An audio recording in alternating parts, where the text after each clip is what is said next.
ఇప్పుడు మీకు యోగి ఆదిత్యనాథ్ గురించి షార్ట్ కట్ లో చెప్తా. చంపేస్తానంటారు, జైల్లో పెడతారు, అసెంబ్లీలో ఏడుస్తాడు, మాఫియాకు మిట్టి మే మిలా దొంగ అంటాడు, మట్టిలో కలిపేయడం కాదు నామరూపాలు లేకుండా చేసేస్తాడు. ఇట్లాంటి సీఎం ప్రతి స్టేట్ లో ఉంటే ఫస్ట్ మంచి పేరు వచ్చేది పోలీసులకి. 17,000 ఎన్కౌంటర్స్ చేసిండు. దగ్గర 30,000 మంది క్రిమినల్స్ కాళ్ళు చేతులు విరగొట్టిండ్రు, అరెస్ట్ చేసిండ్రు. 1,00,000కు పైగా కేసులకి జస్టిస్ దొరికింది. మెయిన్ గా అమ్మాయిలకి. అర్ధరాత్రి 12 గంటలకు కూడా యోగి సర్కార్ లో మేము బయటికి పోతామని అమ్మాయిలు చెప్తారు అక్కడ. నేనెంతమంది చంపాడో తెలుసా? నువ్వడ్డా నేనా సాలే అంటాడు. ఒక్క ముస్లిం వ్యక్తి ఒక అమ్మాయిని ఎత్తుకోపోతే మేము 10 మంది ముస్లిం అమ్మాయిలను ఎత్తుకోపోతాం, ఒక హిందూ అబ్బాయిని చంపితే మేము 100 మంది ముస్లిమ్స్ ని చంపుతాం అంటాడు.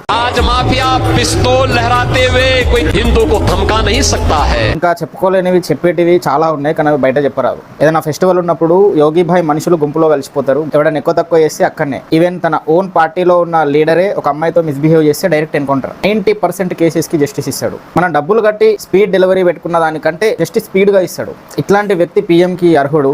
బట్ మన దేశంకి అంత భాగ్యం లేదనిపిస్తుంది. ఎనీవేస్, నాకు బర్త్డేస్ నచ్చావు, but wishing you very happy birthday to bulldozer Baba. अनंत अग्नि पर्वत अग्नि बल अग्नि